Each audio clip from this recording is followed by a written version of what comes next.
Hola, ¿qué tal? Buen día. Te saludo este jueves 5 de marzo del año en curso. Estamos en medio de una tormenta política y la reforma electoral ya empezó a sacar chispas, pues la presidenta Claudia Sheinbaum lanza una pregunta incómoda que retumba en todo el país, y es que cuestiona ¿por qué se niegan a eliminar los diputados plurinominales y reducir el dinero público de los partidos? Pero lo que encendió aún más el debate fue la reacción furiosa de figuras de la vieja política y comentaristas cercanos a ese bloque.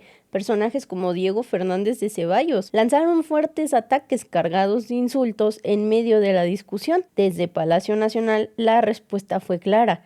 No se trata de ofensas, sino de explicar al pueblo por qué quieren mantener privilegios que cuestan millones. Mientras tanto, otro frente se abrió dentro del propio bloque legislativo. Las posturas distintas de partidos aliados como el PT y el Verde provocaron especulaciones sobre una supuesta fractura en el movimiento encabezado por Morena, pero Sheinbaum salió a cortar de tajo la narrativa. No hay traición a la Cuarta Transformación. Lo que hay, dice la presidenta, son puntos de vista distintos en un debate que apenas comienza, que se decidirá en el Congreso. Así que la pregunta queda en el aire. ¿Están defendiendo la democracia o los privilegios que la reforma quiere eliminar? El ambiente sigue muy tenso, hay muchas preguntas, no sabremos si habrá ruptura, si habrá división, van a apoyar, no van a apoyar. Lo único que es seguro es que el pueblo de México está tomando nota y decidan lo que decidan. En el 2027 el pueblo sabrá si apoya o da la espalda a estos traidores. Milenio, presidenta. Regresando al tema de la reforma electoral, ayer el coordinador en la Cámara de Diputados, Ricardo Monreal, externa pues su preocupación de que esta propuesta y estos votos que pues hasta el momento se mantienen en suspenso por parte de los aliados, que se fracture precisamente esta coalición. Sin embargo, quería preguntarle, presidenta, esta postura que han externado algunos legisladores de parte de los aliados, ¿no representaría, principios contrarios a la Cuarta Transformación, a esta lucha que usted misma ha dicho que han dado por muchos años?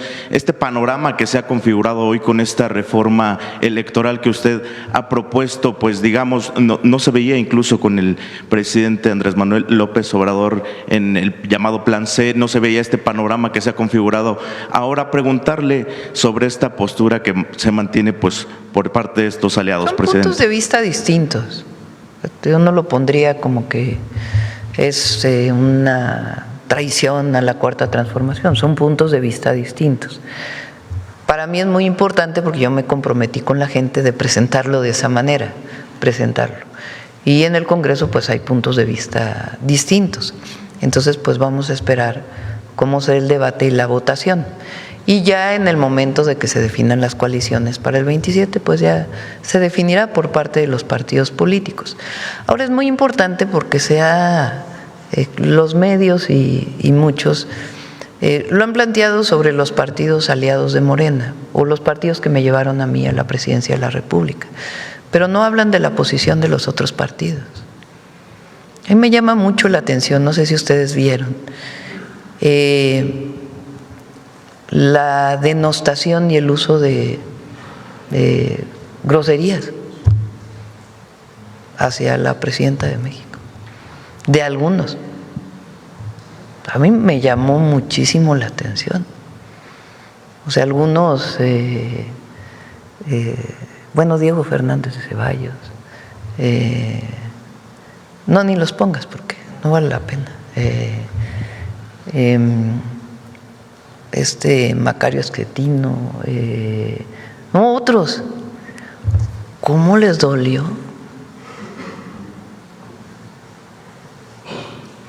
O sea, pero ya sin argumentos, no hay argumentos, es el insulto. O sea, ¿cómo una oposición usa insultos contra, primero pues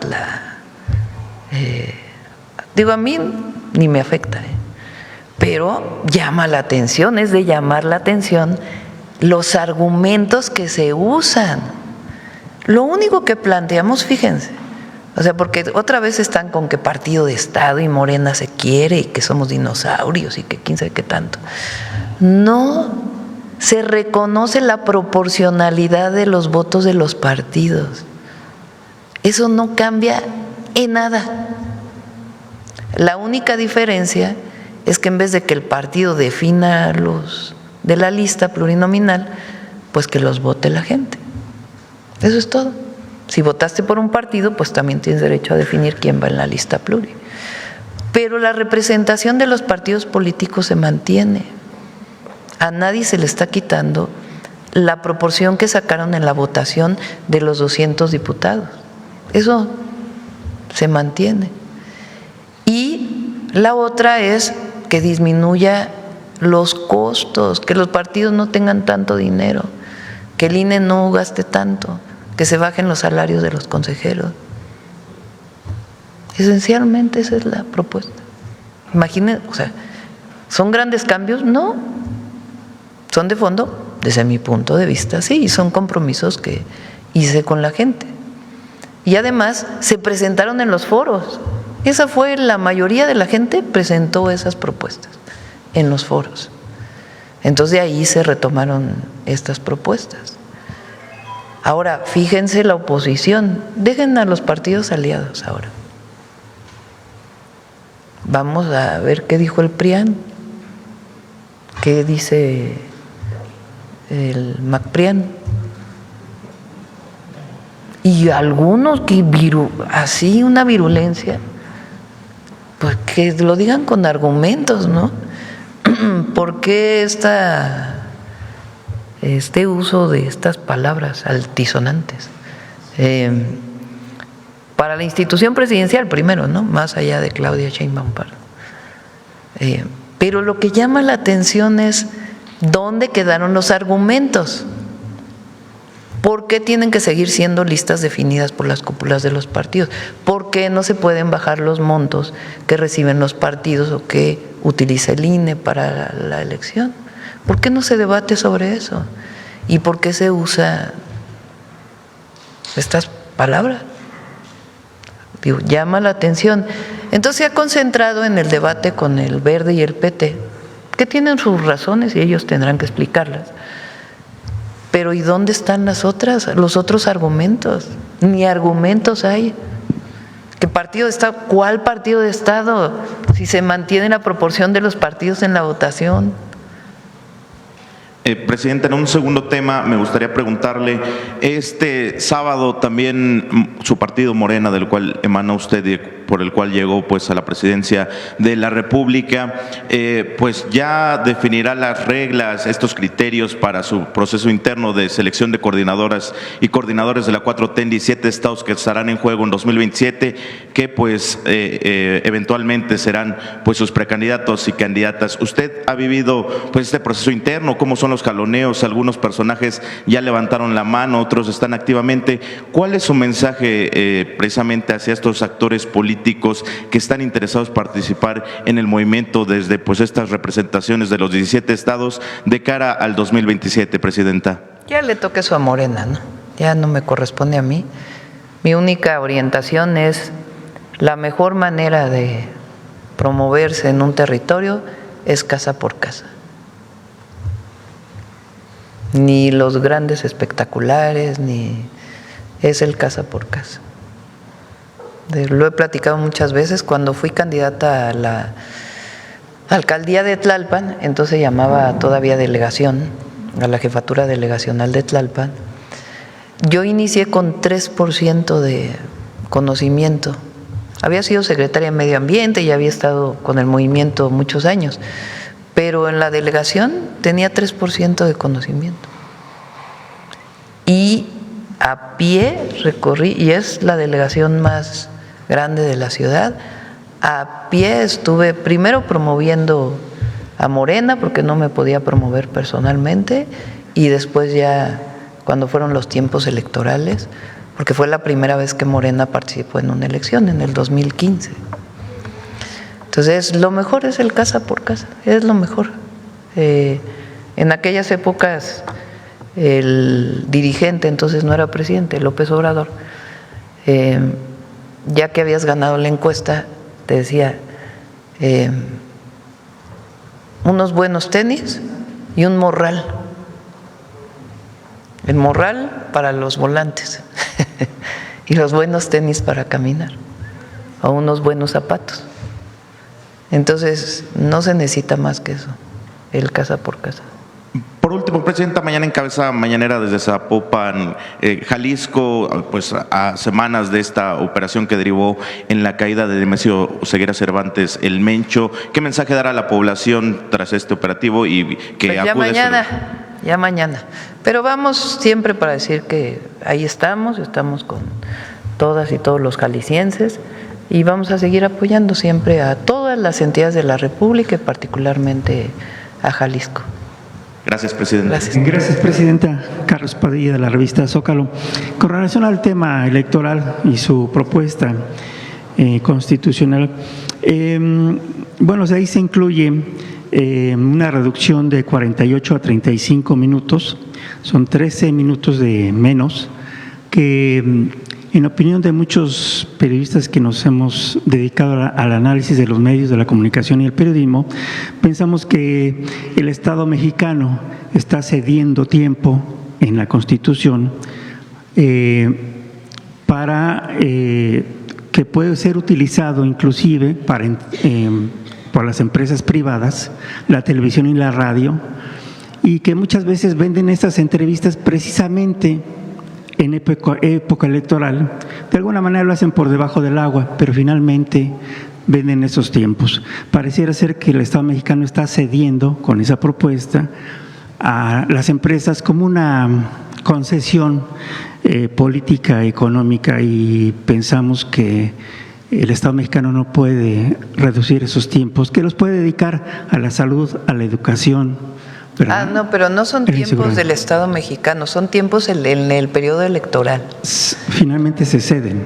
Solamente en el tiempo electoral para los partidos políticos. Precampañas y campaña, sí, la campaña es de 3 meses. Sí, nada más en el periodo de precampaña y campaña. Hoy la forma de comunicarse en una buena parte es por las plataformas, por las redes sociales. Es más, la mayor parte de la influencia de las campañas viene por las redes. La televisión tiene y la radio pues cada vez menos impacto. Aún tienen su impacto, pero tienen menos impacto. Y fueron propuestas que se hicieron durante los foros y la comisión consideró esta reducción, pero no tiene que ver con los tiempos oficiales del gobierno para comunicar campañas contra el consumo de drogas. Hoy en este momento está la vacunación contra el sarampión, eso se mantiene exactamente igual, es nada más en la época del periodo de campañas. Y evidentemente solamente son tiempos oficiales, eso se mantiene. Sí, tiene usted razón cuando comenta que se dedica ahora más tiempo en las plataformas, pero efectivamente son las plataformas digitales las que están menos reguladas.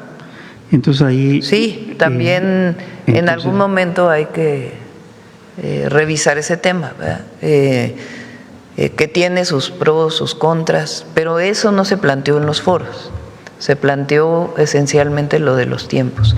Y muchas veces hay un hartazgo de la ciudadanía al final de la cantidad de spots que se ponen por la cantidad de tiempo que se utiliza. Entonces se consideró por parte de la comisión que será un tiempo suficiente. Sí, aunque no se propone otro formato en lugar de la spotización. Eso ya correspondería a las leyes secundarias o al propio Instituto Nacional Electoral. Y se incluye también el tema de la inteligencia artificial. ¿Qué nos podría decir respecto a la importancia de que se haya incluido esto en la reforma electoral? Bueno, tiene que ver con las fake news famosas, que hoy se usa mucho la inteligencia artificial para las fake news. Lo vivimos el domingo de la captura de este delincuente. A nivel internacional, esencialmente lo que se publicaron fueron noticias falsas.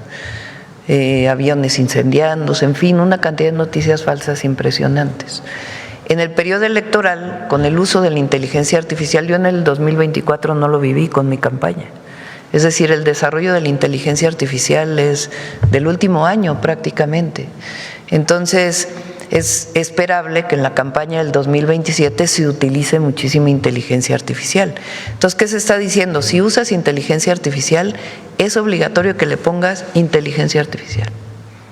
De tal manera que quien lo está viendo, pues sepa que es inteligencia artificial lo que se está utilizando. Entonces, eso pues ya a quien ve el anuncio relacionado con el proceso electoral, es el proceso electoral, no se está regulando el texto constitucional, sino nada más los artículos que tienen que ver con las campañas electorales. Entonces, lo que se dice es, si usas inteligencia artificial, tiene que decir claramente, de manera visible, que estás usando inteligencia artificial. Eso es todo. Presidenta, buenos días. Soy Aisa García del canal Telesur. Traigo algunos temas y quería en primer lugar preguntarle algo que tiene que ver con el fútbol, pero también con salud. Mientras varios países con turismo hacia México, como Canadá, Austria, Estados Unidos, Reino Unido y España, mantienen brotes de sarampión continuo, México está realizando una de las campañas de vacunación contra el sarampión más intensas de la historia, pero en esos países no existen esas campañas. ¿Podemos decir que el país llegará al Mundial, bueno, en 98 días con protección suficiente para evitar un rebrote? Sí, a ver si pones lo que presentó aquí Eduardo Clark el martes. Llevamos 21 millones de vacunas aplicadas. Y el objetivo es que estas semanas y las próximas sigamos con la meta de 3 millones de vacunas aplicadas por semana. Hay suficientes vacunas y están por llegar más. A ver, más adelante. Bueno, ahí están las que se han aplicado. Cuando inició el brote en Chihuahua, en realidad se vacunó principalmente en el estado de Chihuahua. Hay una vacunación intensiva, pero cuando empezó a aparecer en otros estados del país, pues entonces ya inició la vacunación. La semana pasada fueron 3.3 millones de vacunas aplicadas. No sé si viene la tablita de cuántas vacunas van a llegar, o esa me la presentaron en la reunión y a lo mejor no la presentamos aquí, pero van a llegar más vacunas. ¿Se conseguirá la inmunidad de rebaño de aquí al Mundial? El número de contagios en el país ha llegado a 11,000 desde enero del 2025 a la fecha, 11,000 nada más, porque en México hay un alto nivel de vacunación. Entonces, aun cuando el sarampión es muy transmisible, la población está vacunada. Hay algunas edades en donde se puso la primera vacuna y muchos ya no regresaron por la segunda, porque hubo una época en México en que se decía ponte la primera vacuna al año de edad y la otra a los 6 años. Entonces pasaba mucho tiempo y no necesariamente a los 6 años se ponía la segunda. Eso cambió en el 2023 y se orienta que sea al año y al año y medio. Ahora estamos vacunando desde los 6 meses por el brote de sarampión y se orienta que sean principalmente niñas y niños. Pero no se ha transmitido tanto porque como quiera la población está vacunada. Entonces la orientación es la vacunación de 6 meses a 12 años, 2 vacunas con una diferencia de 6 meses en la aplicación, y si ya se tienen las 2 vacunas se está protegido. Y en algunas entidades de la República donde aún sigue creciendo, de los 13 a los 49 años de edad. Pero en efecto hay una campaña muy intensa y mucha coordinación para la vacunación. Presidenta, hablando de otros temas internacionales, este fin de semana habrá una conferencia del presidente Donald Trump, el de Estados Unidos, dará una conferencia de prensa con algunos gobiernos latinoamericanos. México, su gobierno, ¿cómo percibe esta conferencia del fin de semana? Muchos medios hablan del intento de Washington por recuperar su influencia o reconfigurar su influencia en América Latina. Usted ha dicho que México no participará a nivel de presidente, pero ¿qué papel quiere jugar México en el equilibrio de la región? Bueno, participamos como observadores en esta llamado de la conferencia de paz que hizo para Gaza en particular. Fuimos invitados como participantes, declinamos porque consideramos que hay que reconocer a plenitud a Palestina y a Israel, a los dos estados. Esa ha sido siempre la política de México. Bueno, y sobre todo desde mi gobierno, que se reconoció a Palestina como estado, con embajadora plenipotenciaria. Antes era una representación. Entonces, por esa razón no participamos como participantes, pero decidimos que se podía ir como observadores. Entonces, se participó con nuestros embajadores de Naciones Unidas y de Estados Unidos en la reunión. A esta reunión, que entiendo va a ser en Mar-a-Lago, no sé exactamente qué países van a ir, pues hay que esperar a ver cuál es el objetivo de la reunión para poder opinar. Nosotros siempre vamos a mantener nuestra política exterior, no solamente porque es constitucional, sino que lo hacemos por convicción. Y eso tiene que ver con la no intervención, la autodeterminación de los pueblos y la solución pacífica de los conflictos principalmente. Hablando de eso, el presidente del Gobierno de España, Pedro Sánchez, se negó a permitir el uso de las instalaciones militares estadounidenses en su territorio para un eventual ataque contra Irán y ha dicho que su país no será cómplice de la guerra por miedo a represalias por parte de Estados Unidos, represalias que ayer se dieron a conocer. En otras palabras, España ha priorizado la vía diplomática en lugar de la lógica militar. Yo le quiero preguntar si México coincide con ese posicionamiento de España, si México considera que la comunidad internacional está reaccionando con la urgencia necesaria para evitar una guerra de gran escala. Bueno, es muy respetable la posición del presidente de España en apostar por la paz, más allá de su pertenencia a la OTAN, que es una decisión que ellos tomaron. Nosotros de igual manera siempre vamos a llamar a la paz, porque además no podemos, aunque hubiera un presidente que no quisiera, tiene que respetar la Constitución, porque está en la Constitución y además son atribuciones, está en el capítulo, en la Constitución, en el artículo en el que se habla de las atribuciones del presidente o la presidenta de la República. ¿Cuáles son los principios que debe seguir para la política exterior? Entonces, esos son los principios que nosotros hemos mantenido.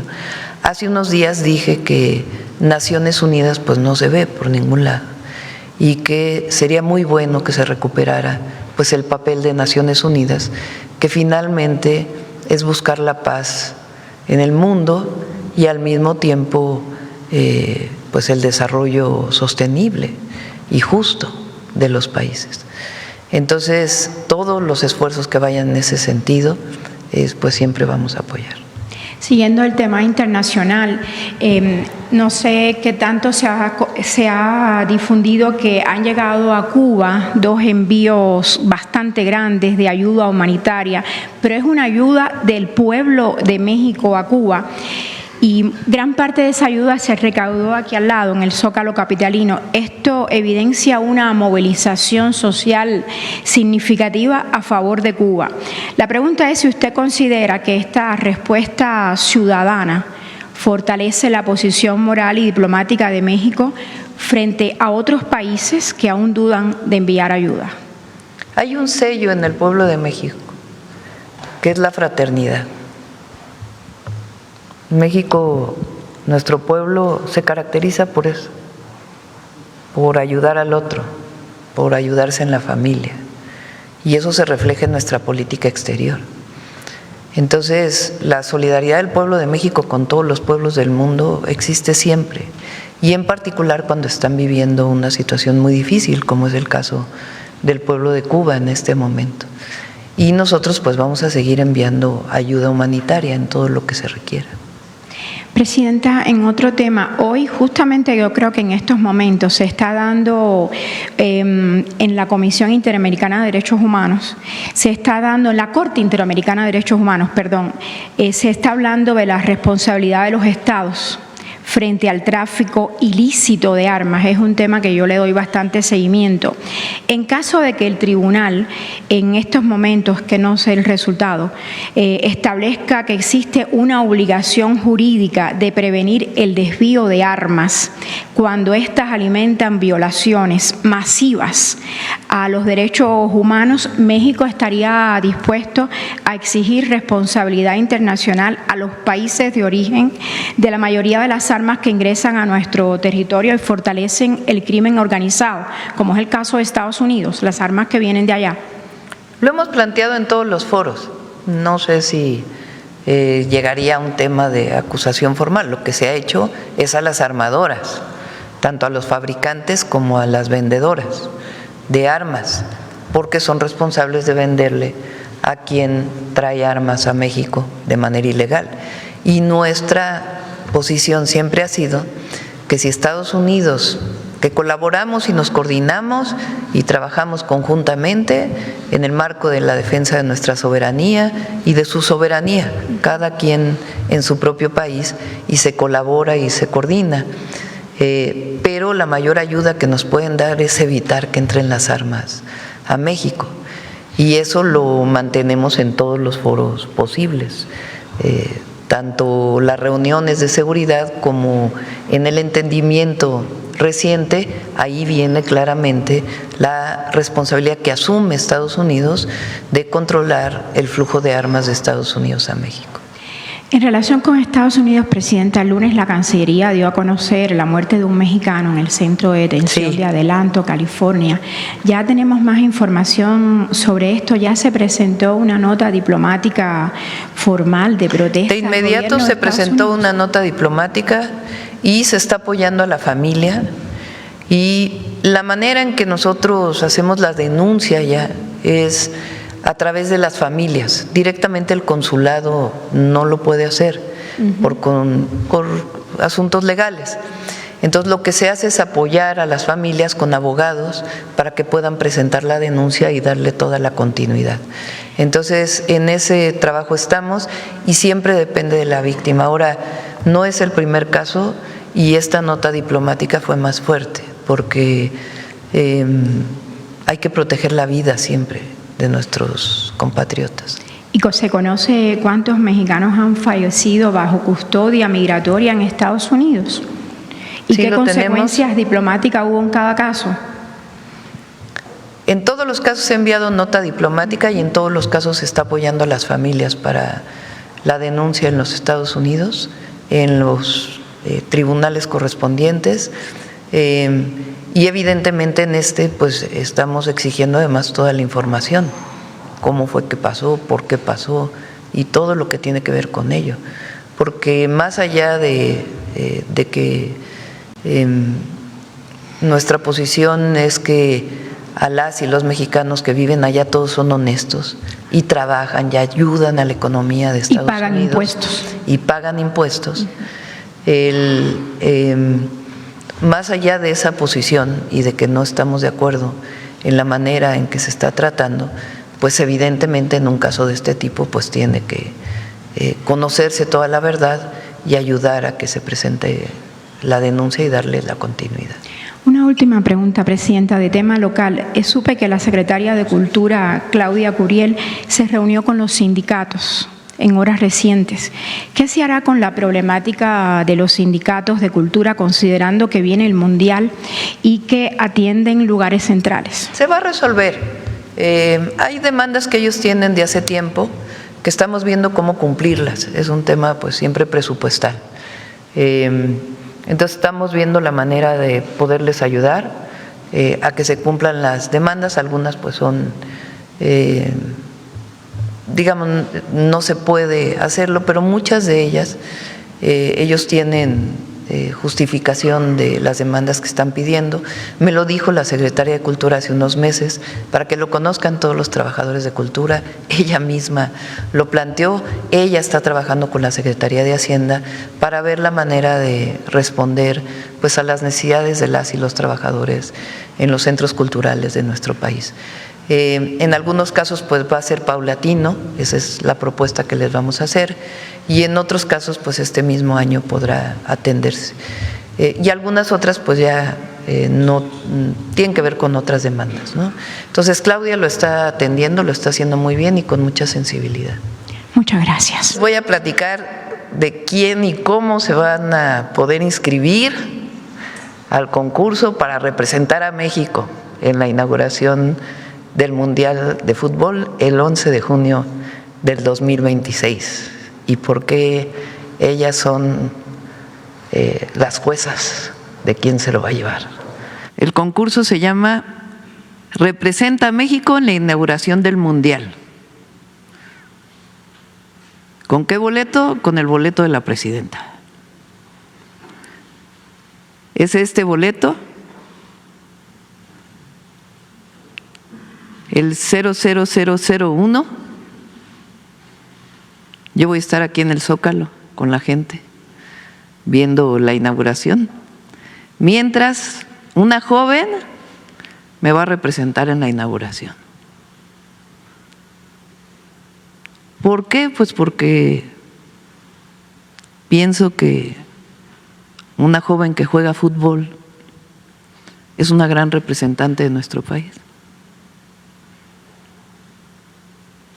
Muy poca gente va a poder ir a la inauguración, muy poca gente. Entonces yo lo voy a ver aquí con el pueblo y una joven nos va a representar, me va a representar a mí y al pueblo de México en la inauguración. ¿Cómo la vamos a escoger? Adelante. Van a participar mujeres jóvenes de 16 a 25 años.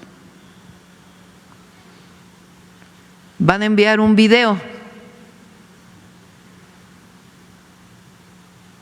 a mundialsocial.gov.mx. Esos videos también los vamos a pasar en las redes sociales de Mundial Social. Adelante. Es esta la página.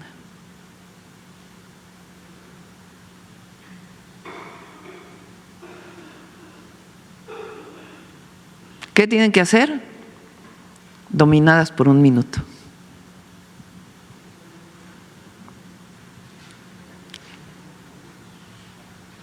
De 16 a 25 años. ¿Quiénes van a ser las juezas? La mejor, la que se escoja, va a representar a México en la inauguración del Mundial. Y bueno, hasta aquí la noticia. ¿Ustedes qué opinan? Déjenme sus comentarios y si les gustó el video no olviden darme su like y compartir con todos sus amigos para que también estén bien informados y al tanto de lo que acontece día a día en el país. Te veo en un siguiente video. Hasta luego.